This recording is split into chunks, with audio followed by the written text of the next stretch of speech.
F1's next big race is a race on the Las Vegas Strip next November. That is the November of 2023.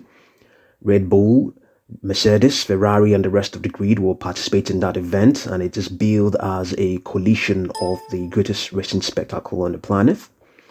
Las Vegas is just the latest expansion of the sports grading schedule. We want to have 24 different Super Bowl finals, according to Stefano Domenicali. Stefano Domenicali is the chief executive of Formula One, along with races in Brazil, Canada, and Mexico. The Austin, Miami, and Vegas events will give F1 critical mass in the Americas, in addition to growth in the Middle East through Saudi Arabia and Qatar. We are a very Eurocentric world championship, according to Stefano Domenicali.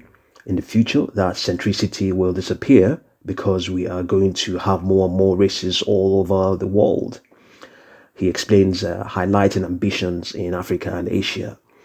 When John Malone's Liberty Media acquired F1 in an $8 billion deal nearly 6 years ago, the question was how the US billionaire's investment group would expand the business. The departure of Benny Ecclestone, who ran F1 for so many decades, left many wondering how it would fare. The big hope was that US ownership could crack America, but success didn't come overnight. Negotiations to race at circuits other than Austin dragged on so long, they posed a dilemma. The question, according to Stefano Domenicali, was whether F1 needed to keep pushing and believing in this market or not. On the face of it, the pandemic made matters worse. Teams faced financial ruin as the 2020 season was placed on hold, and then only 17 races were staged.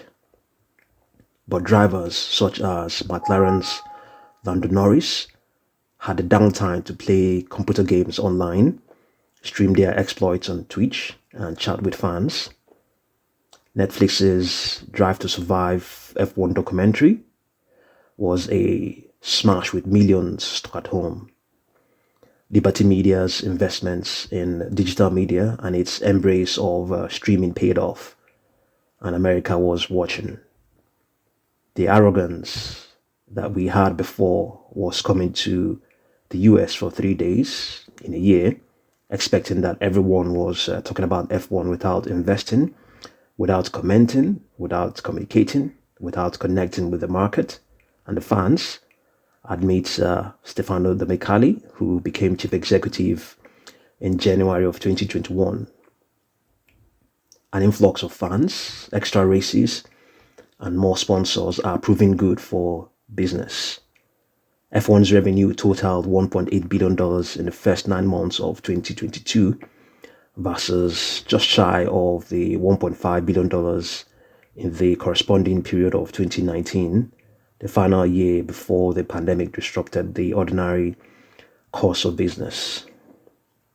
From paying next to nothing to screen F1, Disney's ESPN renewed its contract for the US broadcast rights, with each race this season attracting a record average of 1.2 million viewers.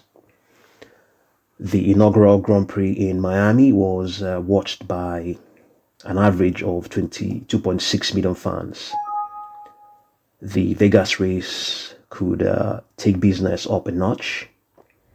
Caesars Entertainment, MGM Resorts International, and the hotel and casino Wynn Las Vegas are founding partners of the Las Vegas Grand Prix. Liberty Media is also trying its hand on promoting the race. In just over a year, F1 fans from around the globe will see how Las Vegas throws a party, according to Steve Zanella, MGM Resorts commercial chief. Typically, F1 makes money from broadcast deals, sponsorship, and charging promoters for the right to stage races.